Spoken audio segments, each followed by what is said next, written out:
Olá, seja muito bem-vinda a mais um vídeo da nossa série sobre as 4 chaves que nos ajudarão a ter um relacionamento melhor em 2026. E hoje nós aprenderemos qual é a terceira chave.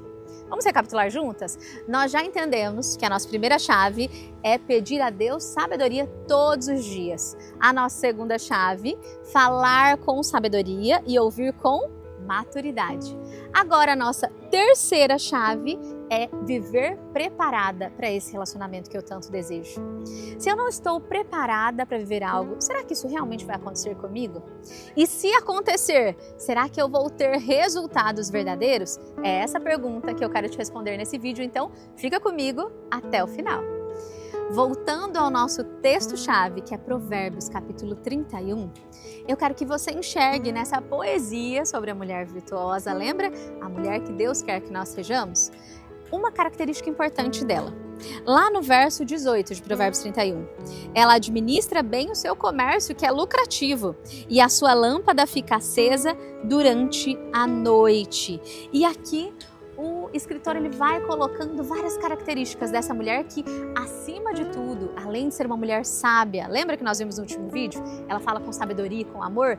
Ela também é uma mulher que sabe administrar, ou seja, é uma mulher que se preparou para viver o que ela vive. Será que administrar um negócio é fácil, é simples? Se eu não tiver as ferramentas necessárias, eu não consigo fazer isso. E com os seus relacionamentos não é diferente. Você precisa se preparar. Se preparar em que sentido? Precisa se tornar uma mulher mais sábia, lendo a Bíblia e vivendo o que aqui está escrito. Precisa ser uma mulher mais leve, uma mulher menos rígida, uma mulher que tolera os defeitos do outro. Afinal, senhorita ou senhora, você não é perfeita e o outro também não é. Por isso que eu não acredito em casamentos perfeitos, porque para o casamento ser perfeito, você precisa ser perfeito e o seu marido também.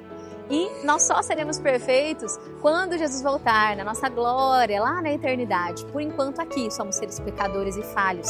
E se você não entender isso, vai ser muito difícil se relacionar com alguém. Ou seja, você precisa enxergar no outro quais defeitos dele que você consegue viver para o resto da vida. Você consegue tolerar para o resto da vida. Porque sim, você tem defeitos e a outra pessoa também. Você precisa agir com leveza em meio às dificuldades, mas você também precisa se posicionar com sabedoria. Você não pode ser leve a ponto de não ser levada a sério. Esses dias eu estava dando uma aula de workshop e alguém me disse isso. Mas como ser leve sem ser boba? No sentido de que não vamos levar a sério porque eu estou sendo brincalhona demais, sorridente demais. E eu falei, olha, não confunda leveza com falta de posicionamento. E eu vou dar um exemplo para vocês. Quando eu conheci o Luiz, meu marido, nós nos conhecemos pela internet, conversamos alguns meses e decidimos marcar o nosso primeiro encontro presencial. Foi na época da pandemia, então tivemos todos os cuidados possíveis. E eu lembro que no primeiro encontro eu falei para ele a seguinte frase: olha, Luiz, você tem 3 encontros para me pedir em namoro. Nós vamos sair 3 vezes. Se você achar que faz sentido, você pode me pedir em namoro. Se achar que faz sentido, eu aceito seu pedido de namoro. Agora, eu não vou ficar esperando, saindo com você assim, sem compromisso nenhum, por 2 meses, 3 meses, pode esquecer. Eu não sou essa pessoa. Eu realmente quero algo sério, eu quero me casar, eu quero ter uma família, eu quero ter filhos e eu nunca escondi isso de você. E tudo bem, ele aceitou e no final do terceiro encontro, ele me pediu em namoro. Ou seja, eu fui leve durante todo o relacionamento, mas eu não deixei de me posicionar, falar o que eu queria, quais eram as minhas expectativas e o meu sonho. E eu entendo que talvez você seja introspectiva, eu sou uma pessoa extrovertida, é muito fácil para mim falar essas coisas. E você vai ter que agir dentro do seu posicionamento de acordo também com o seu temperamento, a sua personalidade, mas se posicione. Seja leve, mas se posicione sempre. Além disso, eu preciso que você entenda que estar preparada é buscar a sabedoria divina e entender que existe uma diferença entre aquilo que eu ouço e aquilo que a pessoa faz. Eu sempre falei para o Luiz, olha, palavras para mim não tem muito efeito. Falar até papagaio fala, mas as suas atitudes contam muito para mim. Aquilo que você faz vai me mostrar se as suas palavras são verdadeiras ou não. E eu uso essa técnica até hoje com meu marido. Muitas vezes ele fala, vou fazer tal coisa, se ele faz eu fico feliz. Não, ó, só falou e não cumpriu o que disse. E é nesse sentido, nós devemos ser pessoas que as nossas ações e as nossas palavras andem em conjunto. E o homem de valor, o homem verdadeiro, ele também precisa ter essas características na vida dele.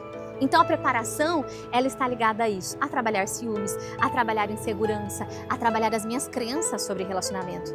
Eu já ouvi mulheres dizerem que elas acham que todo casamento é ruim, que todo homem quer mandar no dinheiro delas, que não existe leveza, que não consegue se abrir, ser elas mesmas em um relacionamento. Então elas precisam trabalhar essas dores da alma, que a gente chama, para que elas consigam viver esse relacionamento de valor. E essa nossa terceira chave diz isso, que você decida estar preparada para viver o relacionamento de valor que você tanto almeja. Então a nossa terceira chave é: eu decido me preparar para viver o relacionamento de alto valor que eu tanto quero. E se você quiser isso mesmo, é necessário que você entenda: Deus não vai te entregar aquilo que você tanto deseja se você ainda não está preparada para viver tudo aquilo. Por isso eu preciso que você se prepare. E claro, se você quer descobrir qual é a nossa quarta chave, não perca o nosso próximo vídeo. Já se inscreva no canal, curta esse vídeo e encaminhe para outras mulheres que também precisam ouvir essa mensagem. Deus abençoe!